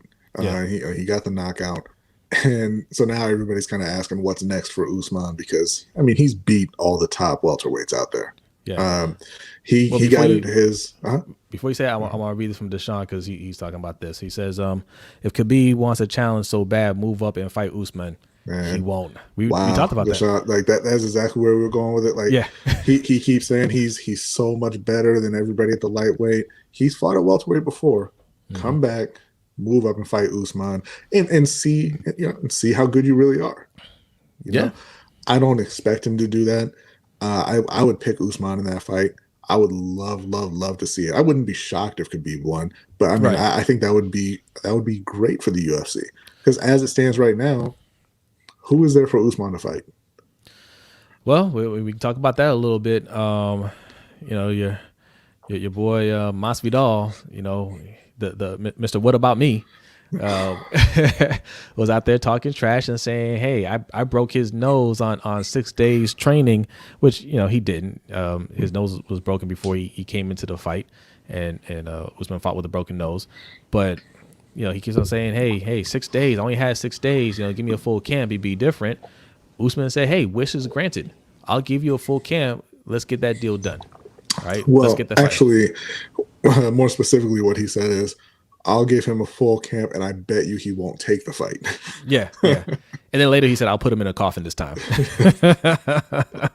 Like it's odd to hear because like he seems so nice most of the time when he's Yeah, talking. yeah, Right? yeah, yeah, yeah, yeah. I mean, he was the one who came out there and said you don't have to be a BMF to be a champion, right? Yeah, yeah, yeah, yeah. He does not like Jorge. Yeah, because Jorge is always running his mouth, and I mean, I don't like him either, but I get it. I get it, right? Like he's an older fighter. He's always just kind of been just like that mid-tier fighter for most of his career, and he needs a couple of big paydays before he cashes out. Like he's almost done. Well, He's yeah, I mean, he's almost done. Like he knows that. yeah, like I told you before, if he didn't land that lucky knee on Ben Askren, and it was luck. I mean, not saying that he wouldn't have beaten him, but just to be able to land the knee that perfectly and knock him out immediately like that, it was luck. Yeah. If he doesn't land that, you don't even know who Masvidal is. Yeah, yeah. Z the Beast got a couple of comments here. We'll read some of them. Style Bender versus John Jones. UFC needs to make it happen. No one wants to see old Juice Brock. Yeah. Listen, that is the fight. I'm waiting for that. Now, Z the Beast he's a Masvidal believer. He thinks Masvidal all the way if he gets a camp. Let's be real. He was fighting for the bag. He was fighting for the bag, but he also in shape. Don't let him fool you. Originally, he was supposed to fight Usman. It wasn't supposed to be Usman versus Burns. It was supposed to be Usman versus Masvidal. And he turned down the fight. He didn't want to do it. Then they came back and tried to get it done again, and he didn't want to do it. He was still training because he was supposed to be the backup anyway. He was still training when Usman and Burns fight happened. So don't let him tell you I wasn't in any kind of shape. Like all these fighters, all these MMA fighters know, even if I'm not fighting, I could be, I could get called on if something happens. I'm supposed to stay ready. That's part of your thing, right? Always stay ready. So he was ready to go. And also, yes, he has 6 days notice to take that fight. Usman had 6 days notice that he was going to be fighting a different opponent, right? So you're talking about two guys. Like I said, he didn't have 6 days notice to take the fight. He had 6 days from the time it was signed. He knew before that he was going to take that fight. And Usman talked about it. He had already started flying home because the Burns fight was off. He already started breaking his diet, right? He said, I broke my diet, I started drinking some beers because it was over. And then they called me like, hey, we got that fight with Masvidal. We need you to fly back. Right. So he's fighting. He's training for a completely different opponent as well. Right. If you're the man, you got to be ready. You got to stay ready. And you can say, hey, Usman didn't do anything in that fight. All he did is stomp his feet. Yeah. Masvidal didn't do anything about it, though. No. He had every opportunity. Every opportunity. He couldn't do anything. All right. So you give both guys a full camp. Usman is just a better fighter, man. Like Usman has worked Tyron Woodley, he worked Colby Covington, he worked Masvidal, he worked Gilbert Burns. It's not going to be any. It'll be different in that it won't go 5 rounds. He will murder Masvidal in a rematch. Yeah, but Z the Beast. Look, we'll see. The first step is to sign the fight. We'll see if Masvidal wants to sign the fight because I have a feeling he doesn't want to do that fight. Masvidal wants to do another Nate Diaz fight for the BMF belt. He wants to do a Colby Covington, the MAGA Bowl, right? Yeah. He wants to do fights that he thinks are going to be huge money grabs. He doesn't want to do a fight with a true champion that could really work him. Yeah. Even if the money's there, I don't know if he'll do it, but we'll see. There is a big time fight coming up soon. I believe it's March 6th. Adesanya versus Jan Blachowicz. Yes. I think, I've got Adesanya in that fight, but I think it's a dangerous fight for him because, if he gets caught, that Blachowicz can put him out. Yeah. I don't think he's going to get caught, though. Yeah, I'm about to say, like, he's too skilled of a fighter, man. Like, I thought that with Costa, with Paulo Costa, right? Because he's very strong. And I'm like, yeah, he could hurt Adesanya, but he couldn't get anywhere near Adesanya. And Adesanya has, he's been doing this for a long time, right? Even before UFC, he was, he was a kickboxer at heavyweight, so it's not like he's not used to getting, fighting those bigger fighters. I think his skills just on another level. When he takes these fights, a lot of times he already knows, right? Yeah. He studied you and he knows, like, yeah, this guy's not gonna be able to touch me, right? Like the minute people are asking him about Paulo Costa, He was like, nope, that guy, that no, he has no chance. And you think, well, he's just a talker. Like, he talks a lot of smack, but when he went in there, like, it was evident from the jump that Costa did not belong in the octagon with him. Yeah. Right. I think I'm not saying it's gonna be the same thing with Blachowicz, but I think he knows something we don't. I think it'll be a good competitive fight. I think Adesanya will show that he's on a different level. Yeah, yeah.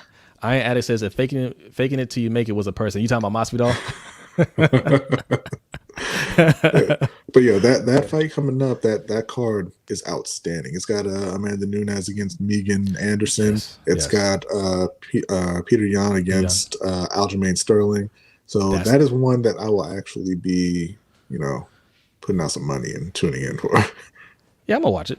Yan versus Sterling. I think it's gonna be the fight of the night, man. I think that's gonna be the fight of the night. I mean, I love Adesanya. That might be the best knockout of the night. But Yan versus Sterling might be the most entertaining fight. Yeah, we'll do some videos. We'll talk about it leading up to the fight. But I think I'm taking Sterling in that one. Yeah, not sure if it's true, but I heard Adesanya isn't putting on weight for his fight versus Blachowicz. Don't know if that's wise, but I'm still picking him. The difference in weight, I think, is like maybe like 15 and 20 pounds. And I hear you. But I mean, if he's comfortable there and he's used to fighting, bigger guys at that weight, yeah, I wouldn't change it. Those look, he's a kickboxer, and those leg kicks, man, those are a game changer, dude. Yeah. Those are a game changer. Yeah, I don't know. Like, just because you put on weight doesn't mean you're gonna be able to absorb punches any better. To be honest, it might just slow you down and get you tired quicker. Yeah, Deshaun, 4 champs. Is it 4 or 3? Is it 3 championship fights? Who's the 4? I'm not sure who. Oh no, you're else saying is 4? outside of No, that. no, 4 champs. No, yeah. It's 4 champs. Because Adesanya and Blachowicz are both champions. You're right. Yeah. Yep, 4 champs on one card. Yeah, you So don't see that. I will absolutely give UFC props for that. They put together really great cards. Most of the time. Yeah. So that's one thing they do have over boxing. Yeah. Boxing, you're really tuning in for that one fight. Mr. J the Sixth, who is McGregor fighting next after his loss? He says he wants Poirier again, but then there's also a Pacquiao fight out there. Pacquiao, So, yeah. We'll just so you see. guys know, man. Look, we doing extra time right now, right? This is something we're going to be giving for our Patreon members here pretty soon, right? We usually only do an hour on Wednesdays, but we wanted to do some UFC talk. But yes, in the future we're going to be ending at 8, and this kind of talk is what you're going to see if you sign up for Patreon.com. I'm going to plug it one more time right before we get out of here. Patreon.com, right above me right there. Patreon.com/LBHT show. $3, fellas. $3. Ladies and gentlemen, $3 a month is all you need to get this extra talk. If you love what we're doing, man, like I said, we're trying to grow. We got a lot more stuff in store for you guys, man. So make sure you hit that up. And just to answer Deshaun, I just looked it up. They are saying, his coach is saying they're not bulking up. They're just gonna have him at his natural walking around weight. Okay. So. Yeah. And Zeta Beast also says Adesanya is running from John Jones. I don't think so. I think they're both trying to set up that fight down the road. But Adesanya ain't running from nobody. No. I think the trash talking between the two of them, I think it's coordinated, to be honest. I don't think they dislike each other. I think they understand we have to sell this fight, right? And Dana isn't going to sell it for us. So let's start the chirping now and build the hype around it now. Because Adesanya beats Jan Blachowicz, right? Is John Jones going to fight? John Jones is bulking up. He's going to heavyweight. I don't know who he's fighting. Because right now I think they're still putting on the Ngannou Miocic fight. Okay. So I guess he'll have the winner of that possibly, and then once he beats them, then he can move back down for the actual mega fight. Yeah. I think they're just trying to coordinate that now, right? Like, hey, let's start the chirping now. Let's win our fights, and then we'll do some more chirping and really promote this fight. I think it's smart on their ends. All right, you gotta look at that, man. Like, this is a business. You have to sell a fight. It doesn't make any sense for them to go through all this and do a fight that nobody's gonna watch. Yeah. Right. I mean, look, I suspect that's what we just saw with Usman and Burns. I haven't seen the numbers. If you guys seen any numbers out there, I would be surprised, if they put that out. But I suspect that this was a lower Yeah. selling pay-per-view, and those were two excellent fighters that fought. Like you said, especially on the heels of the McGregor fight, where a lot of people who paid for it were not able to see it. Yeah. So let's see. Deshaun says Jones is fighting winner of Stipe versus Ngannou. Okay, they announced it. I hope it's Ngannou. I like Ngannou, man. Man, why are you hating on Stipe? And I hate not Stipe. I like both of them. Listen, I don't think it's going to be Ngannou. I mean, Stipe embarrassed him in their first fight. Oh, P Brownie, what's up, man? Thank you for joining. You missed all the Ravens talk, but that's okay. You can watch the replay. We're just talking some USC right now. We're gonna get out of here soon. Ozark on Patreon. Love this podcast. The first minute I watched, love the content. Appreciate that, Zeta Beast. Thank you. Appreciate that. Yeah, so I think that's it, man. We're gonna get out of here. Like I said, man. Yeah, just keep following us. You're gonna see we're obviously gonna keep talking Ravens here, man. You're always gonna get the Ravens content. You're gonna get the Panthers content. But we're gonna be doing a lot more videos on NBA. You saw us talk about NBA tonight. You're gonna be seeing more of that. You know, B's a Lakers fan. I'm a Nets fan, so you're gonna be seeing some videos on that. Nets running scared, man. They say Kevin Durant's not playing tomorrow. Let him rest, man. Let that man rest. All right. I love what they're doing with the team. I love how they're just, they're resting our stars for the playoffs, right? In Kevin Durant's case, you definitely don't want to rush him back. Just pace him. You definitely don't want to have him get embarrassed by the king. Yeah. Wait, is that our next game, the Lakers? Yeah. Man, I don't care, man. Whatever. Like, LeBron needs a rest. Okay, how about that? Maybe LeBron can't take a rest because Anthony Davis is hurt. Like, just take an off day. But yeah, I love what they're doing. Just rest them for the playoffs and then make your run in the playoffs. They're doing just fine. I love that win last night. Anthony Davis looked at LeBron. He's like, "You ain't doing no low management on me." Hey, you have an ally here. Don't want to see my Lakers. That's right. Whatever. That's right. Especially when they pick up Blake Griffin or Andre Drummond. Yeah. Well, we got a USC comment here. Attitude Pop says, Khabib dude from USC, the one that retired. Yeah. Yeah. We know the story with Khabib. He will try to kill you unless you happen to be in the cage. Yeah. I hope Khabib comes back, though. I still think it was just kind of an emotional thing where it all felt right at the moment, having lost his father and just quitting. I hope after some time away he does come back. I need to address this. Okay, Z the B says, okay, Nets play no defense. Okay, look, all right, Z, I'm gonna tell you something. All right, there's a lot of scrutiny with the Nets. There's a lot of scrutiny in Brooklyn. All of a sudden, a team that never got talked about before. All of a sudden, everybody wants to analyze. What they're good at, what they're weak at, and all that stuff. I'm gonna tell you right now, it's fear. It's fear. You're scared, right? You're scared of what could happen. Look, yes, the defense is spotty right now, okay, but there's two things going on. One, they're not playing hard at all. If you watch those games, I tell B I watch all these games. I tell B, I was like, they're not even trying. I was surprised they won last night against the Suns. I watched that first half.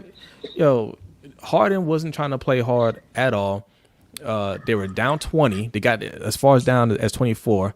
And I was like, man, it's not a big deal. It's one game. Let me go get some rest. Woke up, they won the game, right? Yeah. They can score at will.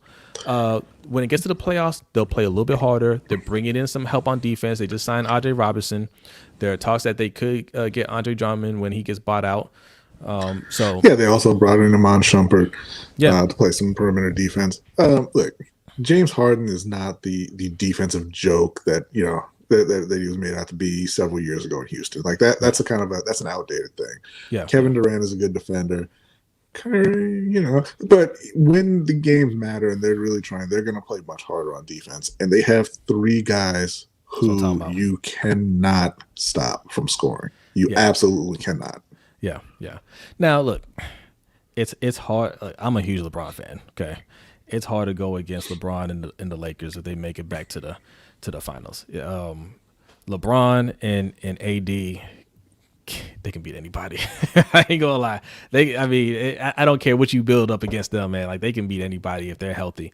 But look, what Brooklyn is doing right now, don't sleep on them. They will definitely be in the finals. Who in the East is going to beat the Nets? You can say that they have trash defense. Who do you think is going to beat the Nets in the East? Philly? Like, minus injuries, nobody in the East has a chance to beat them. No. Yeah. See, P. Brownie says the defense will come into play when it really counts. Yeah. Yep. That's right. It wasn't talking to me. I'm not hating. But I do think I want to see the Lakers make a push to try and get Blake Griffin specifically if he gets bought out. Yeah. I like the roster now, but yeah, I mean, you run into a team that has Kevin Durant, James Harden, and Kyrie Irving. That's going to be tough regardless of who you are. Yeah. All right, guys. We did almost a second full hour, man. All right. Look, East teams can't score enough points to keep up. All right, man. Yeah. You're right. No, you're right about that. Like, these teams in the East can't keep up with the Nets. What they're doing right now is just coasting. They know they're more than talented enough to make it to the playoffs. And what does it matter if they're first, second, or third string? What does it really matter, right? I mean, home court advantage. Once we beat you in your house, we have home court advantage. That's what it is. Yeah. So they're just trying to make sure that they get to the postseason healthy, right? That's why they've only played the Harden, KD, Kyrie have only played 7 games together. That's it, 7 games, right? So they're just taking their time. There's still a lot of season left. They're slowly working them in there, and they're on the same page to start bringing in the pieces that they need to really make a run, and they will make that run. I just don't see anybody in the East.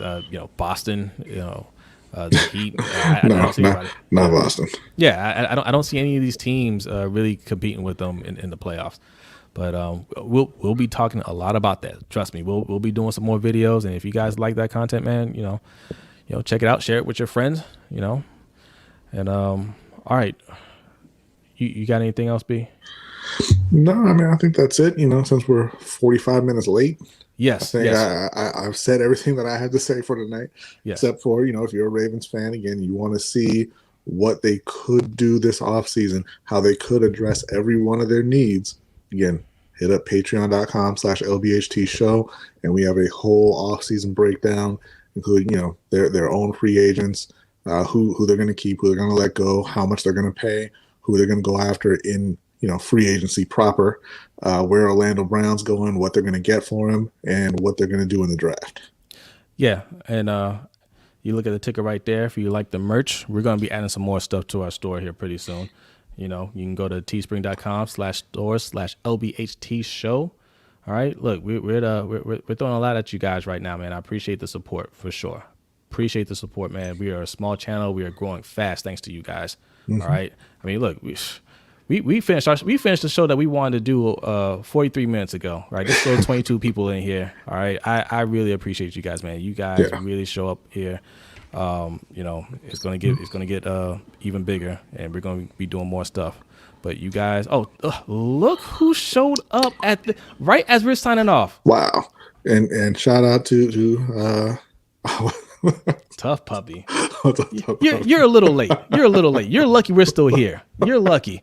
All right, you got look, Tough Puppy. I'm gonna give you a couple of seconds to drop a comment, something that you want to just get off your chest. Go ahead, get off your chest real quick. Okay. But, shout out to Z the Beast, who went ahead and just signed up for Patreon. Thank you Z the Beast, man. Thank you. I appreciate you, man. Thank you very much. Thank you very much, man. And like I said, we're gonna be having a lot of content on there as well. All right, like it's gonna be fun times. Like we love sports. Like the conversation that we give you guys is what we do every single day, which is why we started this. Because our family, our mom told us, hey, you guys are on the phone every day for hours talking sports. Just do a show or something. Okay? Even my son is just like, are you talking to Uncle Bronny? You guys talk for a long time. He said Kyrie hasn't played defense since high school. I'm not going to say it's inaccurate, but that's not nice. We put you on the spot, Tough Puppy. We put you on the spot. Hey, look at the replay. All right, we talked a lot, man. We talked We talked some Lamar, his wide receivers dropping every pass. We talked J.J. Watt, where he could go. We talked Panthers, still in the hunt for Deshaun Watson. And we talked some UFC. All right, and listen, I'll say it one more time just in case you weren't in here yet. We also talked about the Ravens 2021 offseason guide that we just posted up on our Patreon. Yep. For, who the Ravens are going to keep and let go from their own free agents, who they're going to go after in free agency, where Orlando Brown's going to go, who they're going to be drafting end of April. Yeah. So, if you want to check out what the future could look like for Baltimore, hit up patreon.com/LBHT show and subscribe. There you go. All right. All right. Tell Puppy says Wentz to the Bears and Watson to the Watson Panthers. to the Panthers. I don't really care about Wentz, but Watson to the Panthers is correct. Yeah, we'll sign off with that. We'll sign off with that. You guys, man, thank you for the support, man. This is fun. You're gonna see more of this. Expect some videos coming out here pretty soon, and a podcast. If you guys listen to podcasts, just look up Lunch Break Hot Take. We will show up everywhere. All right, whatever you listen to, Spotify, Apple, Anchor, whatever, we're gonna be there. And one more time, in case you showed up late, Tough Puppy, or you just you have questions in general, you have things you want us to talk about on the next show, hit us up at questions@lbhtshow.com. You can email us there, or follow us on Twitter, LBHT Show, and just let us know. Let us know what you want to talk about. Yep. All right, y'all. Y'all have a good night. Take it easy. Be safe. We'll see you next time. Peace out.